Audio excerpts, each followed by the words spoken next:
5वां अध्याय कर्म वैराग्य योग। श्लोक 3। ज्ञेय स नित्य संन्यासी यो न द्वेष्टि न कांक्षति निर्द्वन्द्वो हि महाबाहो सुख बंधात प्रमुच्यते।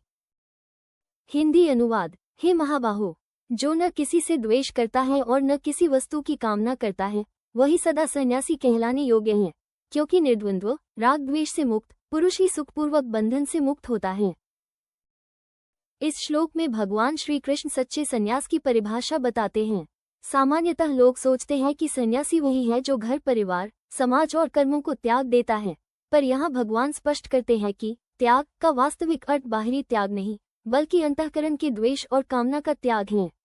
जो व्यक्ति कर्म करते हुए भी मन में किसी से बैर द्वेष नहीं रखता और किसी भौतिक वस्तु या सुख की लालसा नहीं करता, वही सच्चा सन्यासी है। रामायण और गीता दोनों में ये सिद्धांत समान है कि कर्म से पलायन नहीं, बल्कि राग द्वेष से उन्नति ही मुक्ति का मार्ग है। जो व्यक्ति मन में किसी के प्रति घृणा ईर्ष्या या कटुता नहीं रखता, उसका मन शांत रहता है। इसी प्रकार जो व्यक्ति दूसरों की वस्तुओं पदों या सामर्थ्य की लालसा नहीं रखता, उसका मन स्थिर और संतुलित होता है। भगवान कहते हैं, ऐसे निर्द्वंद्व व्यक्ति को संसार के सुख दुख लाभ हानि यश अपयश इत्यादि परिस्थितियां डिगा नहीं पाती। वह हर अवस्था में समान भाव रखता है।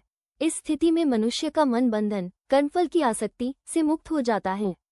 यही सच्चा योग और संन्यास है। इस श्लोक का तात्पर्य यह है कि बाहरी वेश या कर्म छोड़ना संन्यास नहीं है।